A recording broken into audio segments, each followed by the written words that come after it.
Hello दोस्तों, नमस्कार। मेरा नाम है अरसलान अहमद और आप देख रहे हैं हमारा चैनल बाइक गुरु। तो आज की वीडियो बड़ी इंटरेस्टिंग होने वाली है क्योंकि मैं आज आपको इस वीडियो में मीटर की प्ले कैसे एडजस्ट की जा सकती है, जिसकी वजह से हमारी गाड़ी को वाइब्रेट करती है, चलती है तो आगे पीछे खटखड़ाहट है, वाइब्रेट करती है। तो ये देखिए दोस्तों कितनी प्ले हो चुकी है जैसा आपको दिखा रहे हैं। तो इसको कैसे सही करना है, तो इसको सही करने के लिए आपको की ओरिंग चाहिए। की ओरिंग 10 रुपये की आपको किसी भी शॉप से ले सकते हैं, मिल जाएगी बड़ी आसानी। तो इसको कैसे फिट करना है तो हम आपको चलिए अब हम इसको फिट करने का तरीका बताते हैं और दिखाते हैं। तो ये देखिए दोस्तों, सिर्फ इसको रख के ऐसे दबाना है और दबाने के बाद इसको बराबर से हल्का सा प्रेस कर देना है जिससे स्विच की चारों तरफ हल्की हल्की सी चढ़ जाए।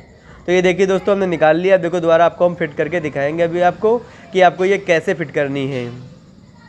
तो फिट करने के लिए आपको इसको ओरिंग उसी स्विच के ऊपर रखना होगा और हल्का सा प्रेस करके स्विच के ऊपर चढ़ा देनी होगी। ऐसे प्रेस करके हल्का सा देखो घुमा के हल्का सा प्रेस करके चढ़ा देनी होगी। उसके बाद अगर आप चाहें तो बाइक की चाबी से ही अगर इसको ऐसे चढ़ जाए, चढ़ाने के बाद आप अगर चाहें तो बाइक की चाबी से इसको हल्का सा दबा के प्रेस करके चढ़ा सकते हैं, अंदर कर सकते हैं, या फिर हल्का सा और हाथों से थोड़ा सा और दबा दे। ऐसे ही देखो दोस्तों हमारी प्ले इतने पे ही ख़त्म हो जाती है।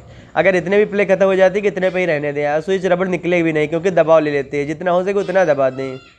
तो ये देखें दोस्तों। तो दोस्तों हमारा यह वीडियो आपको कैसा लगा आप कमेंट बॉक्स में कमेंट करके ज़रूर बताना। और वीडियो आपको पसंद आया हो तो वीडियो को लाइक कीजिए और हमारे चैनल को सब्सक्राइब कीजिए। शुक्रिया, धन्यवाद।